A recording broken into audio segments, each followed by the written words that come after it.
ভারত পাকিস্তান সংঘাতের সময় ইসলামাবাদকে অস্ত্র দিয়েছিল চীন, অভিযোগ দিল্লির। ভারত দমাতে বড় সামরিক শক্তি হবে কি বেইজিং? বাংলাদেশ পাকিস্তান চীনের ঘনিষ্ঠতাকে হুমকি মনে করছে ভারত, এই তিন দেশকে কেন নিজের নিরাপত্তার জন্য ঝুঁকি ভাবছে দিল্লি? ফিলিস্তিনকে স্বাধীন রাষ্ট্রের স্বীকৃতি দিতে যুক্তরাজ্যের প্রতি আহ্বান ফ্রান্সের। গাজায় যুদ্ধবিরতি নিয়ে সরব হচ্ছে ইউরোপও। আসসালামু আলাইকুম, দেখছিলেন Bangla vision world news headline. সম্প্রতি ভারত ও পাকিস্তানের মধ্যে তীব্র সংঘাতের সময় ইসলামাবাদকে সরাসরি অস্ত্র দিয়েছিল চীন। ভারতের এমন অভিযোগের পরই রীতিমতো আলোচনার ঝড় উঠেছে দক্ষিণ এশীয় অঞ্চলে। তবে নয়াদিল্লির এই অভিযোগ নাকচ করেছে পাকিস্তান ও চীন। প্রশ্ন উঠেছে, এই অঞ্চলে নিজেকে সামরিক পরাশক্তি হিসেবে প্রতিষ্ঠা করতে ও শত্রু ভারতকে দমিয়ে রাখতেই কি পাকিস্তানকে সহযোগিতা করেছে চীন, নাকি অস্ত্রের বিশাল ব্যবসা ধরে রাখতে পাকিস্তানকে ব্যবহার করছে চীন? কারণ যাই হোক, চীনের অস্ত্র নিয়ে লাভ হচ্ছে পাকিস্তানেরও, কারণ তুলনামূলক কম দামে পাওয়া চীনের প্রযুক্তিকে কাজে লাগিয়ে সামরিক সক্ষমতা বাড়াচ্ছে ইসলামাবাদ। বিস্তারিত মীর ফজলে রাব্বির ডেস্ক রিপোর্টে।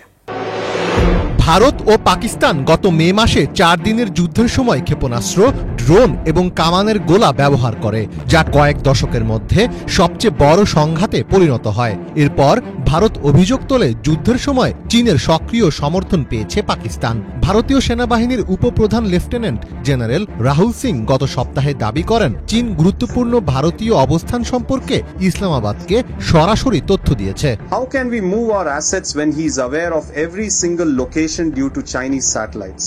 তবে নয়াদিল্লির এসব অভিযোগ প্রত্যাখ্যান করেছেন পাকিস্তানের সেনাপ্রধান ফিল্ড মার্শাল আসিম মুনির। একই সুরে কথা বলছে চীনও। 7 জুলাই বেইজিংয়ে এক সংবাদ সম্মেলনে চীনের পররাষ্ট্র মন্ত্রণালয়ের মুখপাত্র মাও নিং বলেছেন, চীন ও পাকিস্তান ঐতিহ্যবাহী এবং ভালো প্রতিবেশী। প্রতিরক্ষা ও সামরিক ক্ষেত্রে দুই দেশের সহযোগিতা স্বাভাবিক বিষয়, এটি কোনো তৃতীয় দেশকে লক্ষ্য করে নয়। চীন ও পাকিস্তানের মধ্যে ক্রমবর্ধমান সামরিক সম্পর্ক নিয়ে উদ্বিগ্ন হয়ে উঠছে ভারত। বিশ্লেষকদের অনেকে মনে করছেন, চীন ও পাকিস্তান মিলে এই অঞ্চলে অস্ত্র ব্যবসার যে বিশাল সাম্রাজ্য গড়ে তুলছে তা ভারতের কপালে চিন্তার ভাঁজ ফেলে দিয়েছে। চীন পাকিস্তানের প্রধান অস্ত্র সরবরাহকারী দেশ। 2015 থেকে 2019 সালের মধ্যে চীনের পাকিস্তানে অস্ত্র বিক্রির পরিমাণ ছিল প্রায় $270 কোটি, যার পরিমাণ দিনকে দিন বেড়েই চলছে। স্টকহোম ইন্টারন্যাশনাল পিস রিসার্চ ইনস্টিটিউটের তথ্য অনুযায়ী 2020 থেকে 24 সালের মধ্যে পাকিস্তানের আমদানি করা সামরিক সরঞ্জামের প্রায় 80% চীনের তৈরি, যার মূল্য প্রায় $6 বিলিয়ন। এসবের মধ্যে রয়েছে আধুনিক যুদ্ধবিমান, ক্ষেপণাস্ত্র, রাডার ও আকাশ প্রতিরক্ষা ব্যবস্থা। ট্রেডিং ইকোনমিক্স ওয়েবসাইটের তথ্য বলছে, শুধু 2024 সালেই পাকিস্তানে চীনের অস্ত্র রপ্তানির পরিমাণ ছিল $628,000 মার্কিন। কিন্তু প্রশ্ন হচ্ছে, চীন কেন পাকিস্তানকে অস্ত্র বিক্রির প্রধান হাবে পরিণত করল? বিশ্লেষকদের মতে মূলত চীন পাকিস্তানকে একটি লাইফ ল্যাব বা প্রক্সি হিসেবে ব্যবহার করছে, যেখানে তারা তাদের সামরিক প্রযুক্তি বাস্তব যুদ্ধ পরিস্থিতিতে কেমন কাজ করে তা পরীক্ষা করছে। এছাড়া পাকিস্তানে সস্তা শ্রম থাকার কারণে কম খরচে এসব অস্ত্র তৈরি করা যায়। চীন শুধু যুদ্ধ বিমান ও ভারী অস্ত্র নয়, বিভিন্ন সামরিক যান ও অস্ত্রের ছোট অংশ পাকিস্তানে রপ্তানি করে। ফলে কম খরচে অনেক অস্ত্র পাকিস্তানের মাটিতেই তৈরি করতে পারে চীন। পশ্চিমাদের ভয়ে অনেক দেশ সরাসরি চীনের কাছ থেকে অস্ত্র কিনতে চায় না। এক্ষেত্রে পাকিস্তানকে ব্যবহার করে সেই অস্ত্রের ব্যবসা বড় করছে চীন। চীনের এই কৌশলে পাকিস্তানের লাভও নেহাত কম নয়। যুদ্ধ বিমান বিক্রির বড় অংশ চীনের কাছে গেলেও পাকিস্তান প্রতিটি বিমানে 30 থেকে 50% অর্থ আয় করে। একটি বিমান বিক্রিতে পাকিস্তানের আয় হয় গড়ে $10 থেকে $15 মিলিয়ন। এছাড়া চীনা প্রযুক্তি কাজে লাগিয়ে পাকিস্তান কম মূল্যে যুদ্ধ বিমান সহ বিভিন্ন অস্ত্র তৈরি করতে পারে, যা পশ্চিমা দেশগুলো থেকে কিনতে গেলে অনেক বেশি অর্থ খরচ হতো। পাকিস্তান সবচেয়ে বেশি লাভবান হচ্ছে তাদের যুদ্ধ প্রযুক্তি খাতে। চীনের সাথে যৌথভাবে কাজ করার কারণে পাকিস্তানের প্রতিরক্ষা শিল্পের বিকাশ ঘটছে। পাকিস্তান অ্যারোনটিক্যাল কমপ্লেক্স দিন দিন একটি আধুনিক যুদ্ধবিমান অ্যাসেম্বলি ও রক্ষণাবেক্ষণ কেন্দ্র হয়ে উঠছে। এমনকি ভবিষ্যতে সম্পূর্ণভাবে নিজস্ব প্রযুক্তির যুদ্ধবিমান তৈরির পথে এগোচ্ছে দেশটি। আর এভাবে চলতে থাকলে শীঘ্রই হয়তো এই উপমহাদেশে সামরিক শক্তির হিসাবে অন্যদের ধরাছোঁয়ার বাইরে চলে যেতে পারে পাকিস্তান। মীর ফজলে রাব্বি, বাংলা ভিশন। এদিকে বাংলাদেশ, পাকিস্তান ও চীনের ঘনিষ্ঠতাকে হুমকি হিসেবে দেখছেন ভারতের প্রতিরক্ষা সর্বাধিনায়ক জেনারেল অনিল চৌহান। এই তিন দেশের ঘনিষ্ঠতা ভারতের নিরাপত্তা ও স্থিতিশীলতার উপর মারাত্মক প্রভাব ফেলতে পারে বলে আশঙ্কা তার। মঙ্গলবার ভারতের নয়াদিল্লিতে ভারতের চিন্তক প্রতিষ্ঠান অবজারভার রিসার্চ ফাউন্ডেশনের অনুষ্ঠানে বক্তব্য রাখার সময় এসব মন্তব্য করেন ভারতের প্রতিরক্ষা সর্বাধিনায়ক। জেনারেল চৌহানের দাবি, চীন, পাকিস্তান ও বাংলাদেশ নিজেদের স্বার্থে একে অন্যের প্রতি ঝুঁকছে। বাংলাদেশের রাজনৈতিক পালাবদল ভারতের সাথে সম্পর্ক খারাপ করে তুলছে, আর পাকিস্তান ও চীন সুযোগ নিচ্ছে বলে মন্তব্য করেছেন তিনি। ভারত ও পাকিস্তানের মধ্যে সংঘাত চলার সময় পাক বাহিনী যেসব অস্ত্র ব্যবহার করেছে সেগুলোর প্রায় ৮১% চীনের তৈরি। শুধু তাই নয়, গেল ৫ বছরে পাকিস্তানের ব্যবহার করা ৮০% অস্ত্রই চীন থেকে নেয়া। সম্প্রতি চীনের সাথে বৈঠক করেছে বাংলাদেশ ও পাকিস্তান। নিজেদের স্বার্থ রক্ষার্থে তিন দেশের যে কোনো সিদ্ধান্ত ভারতের জন্য বড় ধরনের ঝুঁকির কারণ হতে পারে বলেও মনে করছেন ভারতের প্রতিরক্ষা সর্বাধিনায়ক জেনারেল অনিল চৌহান। আন্দোলন দমাতে লিথাল ওয়েপন বা প্রাণঘাতী অস্ত্র ব্যবহারের নির্দেশ দিয়েছিলেন বাংলাদেশের ক্ষমতাচ্যুত প্রধানমন্ত্রী শেখ হাসিনা। এবার বিবিসির ফরেনসিক বিভাগের অনুসন্ধানে উঠে এলো এর সত্যতা। উন্নত প্রযুক্তি ব্যবহার করে হাসিনার ফাঁস হওয়া এক কল রেকর্ডের বিশ্লেষণ, সে সময় আইনশৃঙ্খলা বাহিনীর অবস্থান ও বিভিন্ন নথিপত্র ঘেঁটে এই সত্যতা নিশ্চিত করে বিবিসি। এরপর থেকে বিভিন্ন আন্তর্জাতিক মানবাধিকার সংস্থাও একে মানবাধিকারের চরম লঙ্ঘন আখ্যা দিয়েছে। ডেস্ক রিপোর্টে বিস্তারিত জানাচ্ছেন ইমরান মাহমুদ। এখন লেথাল ওয়েপন ব্যবহার করবে, যেখানে পাবে সোজা গুলি করবে। এখন লিথাল ওয়েপন ব্যবহার করবে, যেখানে পাবে সোজা গুলি করবে। এভাবে আইন শৃঙ্খলা বাহিনীকে প্রাণঘাতী অস্ত্র ব্যবহারের নির্দেশনা দিয়েছিলেন শেখ হাসিনা। ফাঁস হওয়া এই অডিও রেকর্ডটির সত্যতা পেয়েছে বিবিসির ফরেনসিক বিভাগ। সবগুলিকে অ্যারেস্ট করতে বলছিলাম, সবাইকে বলা হচ্ছে যে যেখান থেকে টিকাটা পারবো ধরে ফেলবে। নামা নির্দেশনা দেওয়া আছে, ওপেন নির্দেশনা দিয়ে দিচ্ছে। এখন লেথাল ওয়েপন ব্যবহার করবে, যেখানে পাবে সোজা গুলি করবে। বিবিসির প্রতিবেদনে দাবি করা হয়, এই রেকর্ডিংটি মূলত একটি ফোনালাপের অংশ, যেখানে স্পষ্ট ভাষায় তৎকালীন সরকার প্রধান শেখ হাসিনা আইন শৃঙ্খলা বাহিনীকে ফোনে গুলি করার নির্দেশ দেন। বিবিসির ফরেনসিক অডিও বিশেষজ্ঞরা প্রথমে রেকর্ডিংটির উৎস যাচাই করেন। এজন্য তারা আধুনিক অডিও বিশ্লেষণ পদ্ধতি ব্যবহার করেছেন, যার মধ্যে রয়েছে স্পেকট্রাল অ্যানালাইসিস, ভয়েস প্রিন্ট মেলানো এবং রেকর্ডিংয়ে কোনো রকম কাটাছেঁড়া বা এডিটিংয়ের প্রমাণ অনুসন্ধান করা। এছাড়াও তারা শেখ হাসিনার কণ্ঠস্বর, নিঃশ্বাস প্রশ্বাস এবং আশপাশের শব্দ বিশ্লেষণ করেন। বিবিসির প্রতিবেদনে বলা হয়েছে, এই পরীক্ষা নিরীক্ষার মাধ্যমে তারা নিশ্চিত হন যে অডিওটি কোনোভাবে বিকৃত বা এডিট করা হয়নি এবং ফোনালাপটি হয় লাউড স্পিকারে। বিবিসি তাদের প্রতিবেদনে উল্লেখ করেছে, অডিও ফরেনসিক বিভাগ এই সিদ্ধান্তে পৌঁছেছে যে রেকর্ডিংটি আসল, এতে কোনো ধরনের বিকৃতির চিহ্ন নেই। আন্দোলন চলাকালীন 18 জুলাই রাত থেকে সারা দেশে ইন্টারনেট সংযোগ বন্ধ করা হয়। এরপর শুরু হয় ক্র্যাকডাউন। সেই সময়কার বিভিন্ন ভিডিওতে দেখা যায় আইনশৃঙ্খলা বাহিনীর সদস্যরা রাজধানীর যাত্রাবাড়ি, রামপুরা, বনশ্রী, উত্তরা, চাংখারপুল সহ বেশ কিছু স্থানে প্রাণঘাতী 7.62 ক্যালিবারের গুলি ব্যবহার করেছে। বনশ্রীর একটি নির্মাণাধীন ভবনের ছাদে ঝুলে থাকা এক যুবককেও পয়েন্ট ব্ল্যাঙ্ক অর্থাৎ খুব কাছ থেকে বেশ কয়েক রাউন্ড গুলি করা হয়।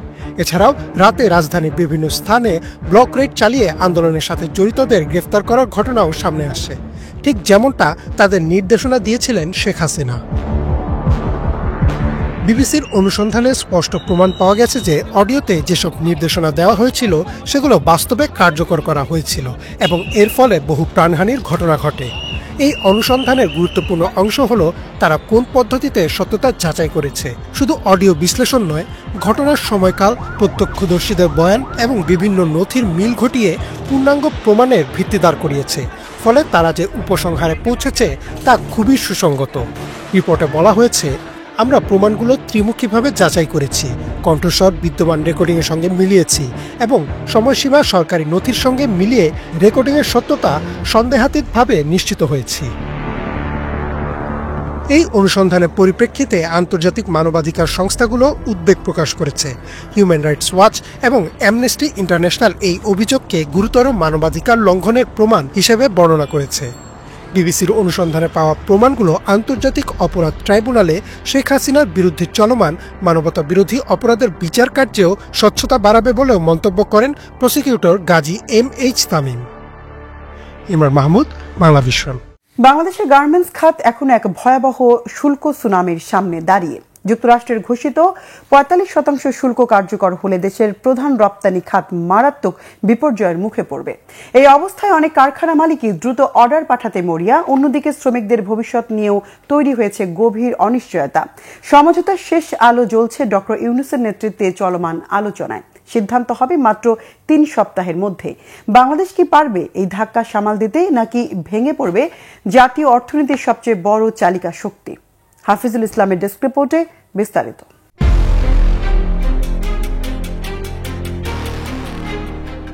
বাংলাদেশের তৈরি পোশাক খাতে ভয়াবহ বিপদ ডেকে আনছেন মার্কিন প্রেসিডেন্ট ডোনাল্ড ট্রাম্প। আগ্রাসী শুল্কের নিচে চাপা পড়তে যাচ্ছে জাতীয় অর্থনীতির প্রাণভোমরা হিসাবে পরিচিত গুরুত্বপূর্ণ এই সেক্টর। বাঁচা মরার লড়াইয়ে কি পরিণতি হবে রপ্তানি নির্ভর এই শিল্পের কয়েক সপ্তাহের মধ্যেই জানা যাবে তার ফলাফল। এর জেরে দেশের শত শত পোশাক কারখানায় চলছে নীরব আতঙ্কের সুনামি। গার্মেন্টস মালিকেরা বলছেন, আগের 10% সাথে নতুন চাপানো 35% শুল্ক কার্যকর হলে বন্ধ হয়ে যাবে বহু গার্মেন্টস। রাতারাতি চাকরি হারাবে হাজার হাজার শ্রমিক। এই ভয়াল শুল্ক বোমা সামলাতে ডক্টর ইউনূসই এখন শেষ ভরসা। কিন্তু তিনি কি দিতে পারবেন সংকটের সমাধান? সত্যি বলতে আমি খুব বেশি আশা করতে পারছি না, কারণ গত 3 মাসে আমরা কিছুই করতে পারিনি। আগামী 3 সপ্তাহে যদি কিছু করতে পারি তাহলে তো খুব ভালো, কিন্তু বর্তমান বাস্তবতায় আমি ততটা আশাবাদী হতে পারছি না। পরবর্তী কয়েক সপ্তাহ খুব খারাপ সময় হতে যাচ্ছে। যেসব উৎপাদকরা যুক্তরাষ্ট্রের অর্ডার নিয়ে কাজ করছেন এবং যাদের হাতে অনেক অর্ডার আছে, তাদের ঘুম হারাম হয়ে যাবে। শুধু ভালো কিছু হওয়ার অপেক্ষায় আছি আমরা। আমাদের যে আলোচকেরা এখন ওয়াশিংটনে আছেন, তারা যদি কয়েকদিন বা 2-1 সপ্তাহের মধ্যে কোনো ম্যাজিক দেখাতে পারেন। কূটনৈতিক মহল ও সংশ্লিষ্টদের গুঞ্জন থেকে শোনা যাচ্ছে, শুল্ক নিয়ে দর কষাকষির দরজা পুরোপুরি বন্ধ করেনি যুক্তরাষ্ট্র। আলোচনার টেবিলে এখনো বাজিমাত করতে পারবেন ডক্টর ইউনূস, এমন আশা অনেকের। এর আগে ট্রাম্পকে 37% শুল্ক বসানো থেকে 90 দিনের জন্য বিরত রাখতে পেরেছিলেন তিনি। এমন পরিস্থিতিতে নোবেল বিজয়ী অর্থনীতিবিদ কোনো কূটনৈতিক চমক দেখাতে পারেন কিনা সেদিকে তাকিয়ে আছে সবাই। তবে আশাবাদী হলেও কারখানা মালিকেরা আছেন তীব্র আতঙ্কে। আমরা বাংলাদেশের সবচেয়ে পুরনো ফ্যাক্টরির মালিক। আমার বাবা 1977 সালে এই ব্যবসা শুরু করেন। আমার মনে হয় যদি আমাকে 45% শুল্কের মুখোমুখি হতে হয়, তাহলে আমার ব্যবসার কফিনে শেষ পেরেক ঠুকে যাবে। ইতোমধ্যে বহু ধরনের চ্যালেঞ্জের মধ্য দিয়ে যাচ্ছি আমরা। যদি সবকিছু একসাথে এসে আমাদের ওপর পড়ে, মনে হয় না আমরা খুব একটা ভালো অবস্থানে থাকতে পারবো। চীনের পর বিশ্বে দ্বিতীয় বৃহত্তম পোশাক রপ্তানিকারক দেশ বাংলাদেশ। এর সবচেয়ে বড় ক্রেতা যুক্তরাষ্ট্র। দেশটি একাই কেনে বাংলাদেশের মোট পোশাক রপ্তানির প্রায় 1/4 অংশ। সম্প্রতি ট্রাম্প ঘোষণা দিয়েছেন, আগামী 1 আগস্ট থেকে বাংলাদেশের সব রপ্তানি পণ্যে 35% নতুন শুল্ক কার্যকর হবে। তার এমন সিদ্ধান্তে দেশের প্রায় $40 বিলিয়ন রপ্তানি খাত এখন টালমাটাল। USA is the single largest importing country of apparel. বাংলাদেশের তৈরি পোশাকের এককভাবে সবচেয়ে বড় আমদানিকারক দেশ যুক্তরাষ্ট্র। তাই এটা শুধু $8 বিলিয়ন ইন্ডাস্ট্রির বিষয় নয়, তারা আমাদের বহুভাবে প্রভাবিত করে। আমরা কিছু ব্যবসা হারাবো, কিংবা আমরা যেভাবে বাড়ার কথা ছিল সেভাবে বাড়তে পারবো না। একই সঙ্গে আমাদের দেখতে হবে ভারত, চীন ও পাকিস্তান এতে কতটা লাভবান হচ্ছে বা হচ্ছে না। সেই সঙ্গে আফ্রিকান দেশগুলো সহ অন্য যেসব দেশের ওপর যুক্তরাষ্ট্র কি ধরনের শুল্ক আরোপ করেছে তাও পর্যবেক্ষণ করতে হবে। আগামী আগস্টের শুরুতে ট্রাম্পের সঙ্গে সমঝোতায় পৌঁছানো গেলে ঠেকানো যেতে পারে আরোপিত 45% শুল্কের বিধ্বংসী ঢেউ। যুক্তরাষ্ট্র এরই মধ্যে ভিয়েতনামের উপর 20% রপ্তানি শুল্ক আরোপ করেছে। তবে বাংলাদেশকে এখনো জানানো হয়নি চূড়ান্ত সিদ্ধান্ত। ওয়াশিংটনে ঢাকা ও মার্কিন প্রতিনিধিদের মধ্যে আলোচনার ফলাফলের অপেক্ষায় রয়েছেন দেশের রপ্তানিকারকেরা। হাফিজুল ইসলাম, বাংলা ভিশন। অবিলম্বে গাজায় নিঃশর্ত যুদ্ধবিরতির আহ্বান জানিয়েছেন ফ্রান্সের প্রেসিডেন্ট ইমানুয়েল ম্যাক্রো। একই সাথে ফিলিস্তিনকে একটি স্বাধীন রাষ্ট্র হিসেবে স্বীকৃতি দিতে যুক্তরাজ্যের প্রতি আহ্বান জানিয়েছেন তিনি। 8 জুলাই যুক্তরাজ্যের পার্লামেন্টে ভাষণ দেওয়ার সময় এই আহ্বান জানিয়ে তিনি বলেন, গাজা যুদ্ধ ইউরোপের নিরাপত্তার জন্য হুমকি। কেবল মধ্যপ্রাচ্য নয়, ইউরোপ সহ বৈশ্বিক স্থিতিশীলতার জন্যই ফিলিস্তিনকে স্বাধীন রাষ্ট্র হিসেবে স্বীকৃতি দেওয়া জরুরি বলে মত দেন ফরাসি প্রেসিডেন্ট। হিজল জোবাইরের ডেস্ক রিপোর্ট। ব্রেক্সিটের পর প্রথম কোনো ইউরোপীয় নেতা হিসেবে রাষ্ট্রীয় সফরে যুক্তরাজ্যে গেছেন ফ্রান্সের প্রেসিডেন্ট ইমানুয়েল ম্যাখো। 3 দিনের এই সফরকালে 8 জুলাই দেশটির পার্লামেন্টে ভাষণ দেওয়ার সময় ফিলিস্তিনকে একটি স্বাধীন রাষ্ট্র হিসেবে স্বীকৃতি দিতে যুক্তরাজ্যের প্রতি আহ্বান জানিয়েছেন তিনি। With Gaza in ruin and West Bank being on a daily basis attacked, the perspective of a Palestinian state. এদিন পার্লামেন্টের 2 কক্ষের উদ্দেশ্যে ভাষণ দেওয়ার সময় ম্যাখো বলেন তিনি চান ফিলিস্তিন রাষ্ট্রকে স্বীকৃতি দেওয়ার জন্য ফ্রান্স ও যুক্তরাজ্য একসঙ্গে কাজ করুক। ফিলিস্তিন ইসরায়েল 2 রাষ্ট্রভিত্তিক সমাধানই মধ্যপ্রাচ্যে স্থায়ী শান্তি ও স্থিতিশীলতা প্রতিষ্ঠার একমাত্র পথ। একই সঙ্গে গাজা যুদ্ধকে অন্তহীন ও উদ্দেশ্যহীন এক যুদ্ধ অভিহিত করে কোনো পূর্ব শর্ত ছাড়াই অবিলম্বে সেখানে যুদ্ধবিরতি নিশ্চিত করার ডাক দেন ফ্রান্সের প্রেসিডেন্ট। এই যুদ্ধ কেবল মধ্যপ্রাচ্য নয়, ইউরোপ সহ সকলের সম্মিলিত নিরাপত্তার জন্য বিশাল এক হুমকি বলে উল্লেখ করেন তিনি। Because we launched it together with Prime Minister Theresa May at that time during not a state visit but a summit. France শেষ মুহূর্ত পর্যন্ত যুদ্ধবিরতির জন্য চেষ্টা চালিয়ে যাবে এবং একটি টেকসই শান্তির সূচনার লক্ষ্যে কাজ করবে উল্লেখ করে ম্যাখো বলেন ফিলিস্তিন ও ইসরায়েলের মধ্যে একটি রাজনৈতিক সমাধান অতি গুরুত্বপূর্ণ। 2 রাষ্ট্রভিত্তিক সমাধানই হবে আঞ্চলিক নিরাপত্তা কাঠামোর ভিত্তি, আর তার মধ্য দিয়েই ইসরায়েল প্রতিবেশীদের সাথে শান্তিপূর্ণভাবে বসবাসের সুযোগ পাবে। সৌদি আরবের সাথে যৌথ উদ্যোগে স্বাধীন ফিলিস্তিন প্রতিষ্ঠার বিষয়টিকে এগিয়ে নিতে জাতিসংঘে একটি সম্মেলন আয়োজন করার পরিকল্পনা হাতে নিয়েছে ফ্রান্স। ইরান যুদ্ধের প্রেক্ষাপটে সেটি আপাতত বাতিল হলেও আগামীতে সুবিধাজনক সময়ে আয়োজন করা হবে।